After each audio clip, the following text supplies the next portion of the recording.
Tala Fou whaapoponga mua Tala Fou malisi ufonga le lang mua mo le so se 5 Januari lua filua 5. O le kamupani wa alele pito sileo na saunga le mui le lalolangi o le Air New Zealand pe ona iai wa maumaunga le airline ratings o se upenga tawa ilangi Australia wa atulanga ina le saunga le mua kampani wa alele sa wa lauloa ina la lato lisi mo le lua filua 5. O le Air New Zealand e pito saunga le mula na au aunanga atoa e numero mo le Hong Kong Express e kampani taungo fie pito sileo na saunga le mu e pito ato le Qantas le Air New Zealand a tulanga tutu le tūtolo le Cathay Pacific, Qatar Airways ma le Emirates. E lona tolu le Ryanair i le saunga le mū i kamupani pito taungo fie. O le tausanga talwai sa tūlanga wha le Air New Zealand ai o le Jetstar na tūlanga mumwai au onanga pito saunga le mū i kampani e taungo fie lato au onanga. O le lua whelua tolu sa tūlanga mumwai fo i le Air New Zealand i le lalolangi e fitu i kampani pito saunga le mū. E iwa ni vaenga sa sai company e au fieni fa afi tauli o ngaonga i tausanga i lua ua tuana i atu o le umi o tausanga o vaalele o polo fiti maisi lava mata opo.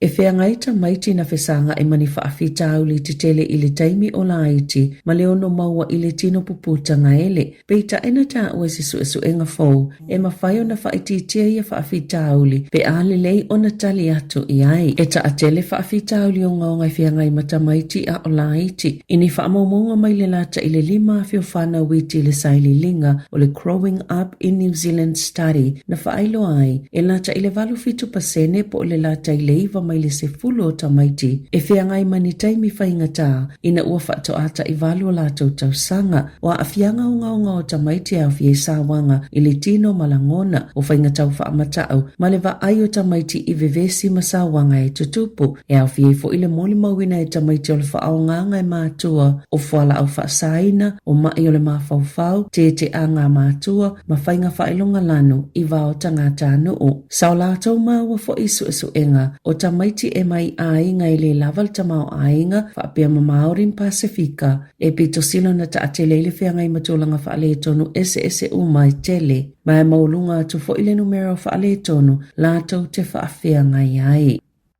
A o whaapopo i nai le whai numero tangata maali leo mai mō mata utia Los Angeles i Amerika e ua whaalia lau whaitau whaa mō te tele o le suinga o le tau po le climate change o le a whaingo fiona mō nisi vaenga o New Zealand maati li whainga tā mō nisi whale o na maua ni inisioa ona o le tūlanga o mō umalava e lava mafuanga e ati li whaatiteleina ona o Savili peitai o lo whaapopo ina le suinga o le tau ni tūlanga la matia inisio vaenga pito vevela ma mātutu o le atunuu ma ua tā ua le ausu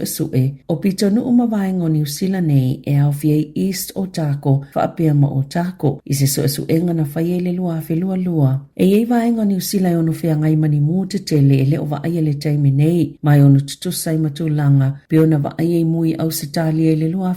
iwa ma le lua sfulu na whaalia le au whaito wha o nei mata upo e te tau i tangata o na tusiatu i a lato whaipule wa te tau na whaititia kasa o ona i au lo vevela i le pāneta ina i tau fia leo o atu i tūlanga pitosili o na whaale tonu o le tau sangatalwai sa pitosili o na vevela i le lalangi e tu sai ma wha maunga o lo fia ngai company ni siwa California mani tau sanga pitosilo na taungata o na o mua lo o a fia le taimi nei mai wha maunga le vai sonei na wha mawina i le o atu le se lau 50 piliona tāla le tau o mea ua whaale angaina ai to o lua 10 i la tau ua wha maonia ua mali leo mai ai.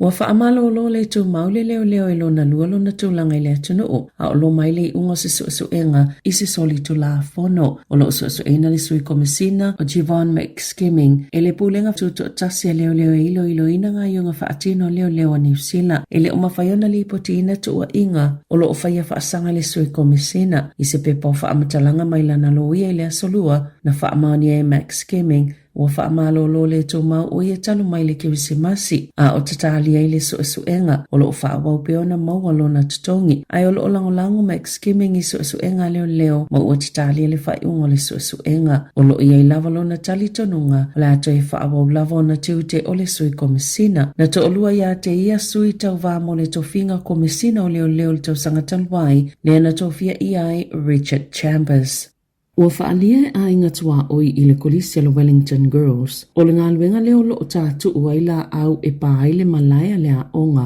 O se ngā ioinga ua whaitele si maua ai o nei whai o le pa o. Ai alu atu e ma le pefu mai ngā luenga o lo o whaapau na wha ngā solo. Pei tae na whaalia le pule a onga o le tiute leo le a onga o le whaali leia tau mau o le loto a. Ma ua pei lava le a onga o se paka tangata i no fola talata atu. E tele lava ni ngā luenga na amata i le loto a. Ina ua iloa le masi no aperila le tau sanga talwai e la matia le fale a onga pitu te lea le kolisi i mafui e. Salongo ina le mtanga luenga wa onga tangata o lo nonofo la talatane o le aiene au whainga luenga i le kolisi e amata ona tātu u i lalo la au. O le tala se tasi o tua oi na tua iona tau nu atu le tusi ala mtanga luenga e mawai se avanoa moni whaatala noanga ma ele telefo ini whaamatala na whailo atu i le umiolo ngā luenga o le tala le pole a onga e le ise meo le awha iei fuani whaatala noanga o na olo lātou ele le ei la au peitai e ono i le valu vai aso le fōlinga whaangaio iai le ngā luenga e whaamai alwhai unga le vai aso ona tātu u i lalo la au peitai e le mawhai ona o se tasi i le lotoa se ia o atu le whai unga aperila o se mata o putau i le whaamasinonga. Ua ioeina i le loto se whautuanga. E whaasaina i le whaataunga o ta alonga uma le loto i tutono o whale loto malunga o le interneti i tangata i lalo i fulta i sfulu valu tausanga. Le mātutua i tutono New Zealand na o pepa valu po instant kiwi ticket sa iei tapula au tausanga au le iwhaia ia suinga. Na whaalia Will Hine se tasi o whaululunga le loto e le oieni whaamaumonga mautu o whai numero ta maiti lalo ta i sfulu valu tausanga na whaatawina ni pepa loto peita e talito nunga e maua lalo le whainu mera o le afola sia le ato la fono le palemene i se taimi o le tausanga nei. E to atasi se leo whale pui ua wha mawai ai ole isi watu ina atu i ele lapata inga muli o na opango tae to oluana sola ese mai le whale mai waikato e te tono le masina e tasi e iwa aso o sola pia Damon Anderson whawalu tausanga sa loka ina ona olona leo sta i o tu unga mai lona whaasalanga sa whale pui ai lona ainga na sola ese mai le whale mai le aso luas fultolo te sema na whaamaoni le whale pui na loka o na 5 masai e fo ise masina o le GPS i lona vai. O le masina o Novema na whao lima i fo ise pango tae lua 5 tausanga le matua i ni leo whale pui se to olua. Mai ia ave whaamalo sia i se ta avale. Na iai i le paka peita ina toe maua muli ane i lea la vaso na ta ue Alan Lamb o le Spring Hill Corrections e iai sia o onga whaapitoa ale au whai ngā luenga i le vaenga leo pango ta pea ave se isi no whanga ma o le ava ai fo i le mata ngā luenga ini suinga pea mai aso enga le mata opuna sola ai pango ta. Na tawhi leo i tada naki ni tino i tupe fualau whaasaina mani ta avale i salato su enga i Fitzroy i lea so iwo Januari. E tu samalili maafe tala le tino i tupe na tawhia whape mani maruana i se lau au nese pia na whaalia sa tini sinia Paula Drury. E tolu ni ta avale o se Holden, Colorado, mani wila afi se lua. E tu samale iwa se fulu afi tala alo la tau tau au whae. E tolu 5 tau sang se tau lele a walokaina leo mai tu la ilfa amsinonga i New Plymouth i lea so. O whaalie tangata e alala i lipitonu o Sackville i Craylini au Kilani, o whaitau masina o whaamata uina i lātou, e se tangata o lo o whaiale ami o le tau ai maa i whaamalama o lātou whale. O le asonga fua na ta e whaamalama o ni whale lea mga ala, o no ni maa e tau ai atu, ma o ne inga i oinga na tutupu mai lawa ia Februari o tau sanga talwai. O le tala se tangata e no fuli mga ala o Sackville i Craylin i le leiteo New Zealand, o whaitau awhia lātou tupe o whaaluina, toi whaalele i whaamalama na ta ma mea na whaaleanga ina, ma whaapipi i fo i mamasini po e ata, mo le puinga. E ono ni whaamalama na ta le asonga fua, ma o le tala le tangata ua la talawa ina tutupu ia sa uma ia amionga, e ilo lātou talitonunga, o le tangata le whaia le amionga, e nofo i se tangata o lo nofo maututongi se whalela ka inga ora, a ele o se tangata e nofo maututongi ai. Sa ia leo i le pola asong fua i lea mga ala, ina ua whaaleanga ina fo i whaamalama o isi whale.